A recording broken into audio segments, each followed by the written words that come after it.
Young hitter Vaibhav Suryavanshi సారథ్యంలోని యువ భారత జట్టు సౌత్ ఆఫ్రికాను తమ స్వదేశంలోనే మట్టి కరిపించింది. 3 యూత్ వన్డేల సిరీస్ ను 3-0తో క్వీన్షిప్ చేసి దక్షిణాఫ్రికా గడ్డపై జయభేరి మోగించింది.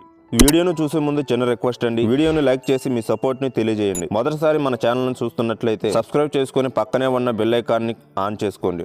దక్షిణాఫ్రికా అండర్-19 జట్టుతో 3 వన్డేల సిరీస్ ను యువ భారత్ 3-0తో క్లీన్ స్వీప్ చేసింది. బుధవారం జరిగిన చివరి వన్డేలో టీమిండియా 233 పరుగుల తేడాతో భారీ విజయం సాధించింది. భారత ఓపెనర్లు శతకాలతో చెలరేగడంతో సఫారీ జట్టు ముందు భారత్ భారీ టార్గెట్ ఉంచింది. టాస్ వాడి తొలుత బ్యాటింగ్ చేసిన భారత్ 50 ఓవర్లలో 7 వికెట్ల నష్టానికి 393 పరుగులు చేసింది. కెప్టెన్ వైభవ్ సూర్యవంశీ 127 పరుగులతో మరోసారి విధ్వంసకర ఇన్నింగ్స్ ఆడి సూపర్ సెంచరీ సాధించాడు. అలాగే మరో ఓపెనర్ అరుణ్ జార్జ్ 118 పరుగులతో కూడా శతకం బాదాడు. అలానే భారత బ్యాటర్లో వేదాంత్ త్రివేది 34, మహమ్మద్ యాషన్ 28, హెనెల్ పటేల్ 19, అభిజ్ఞాన్ కుందు 21 పరుగులు చేశారు. ఓపెనర్లు వైభవ్ జార్జ్ తొలి వికెట్ కు 227 పరుగుల భాగస్వామ్యం నెలకొల్పారు. తాజాగా సెంచరీతో వైభవ్ ఓ వరల్డ్ రికార్డ్ సృష్టించాడు. యూత్ వన్డే క్రికెట్ లో సెంచరీ చేసిన అతి చిన్న వయస్కుడైన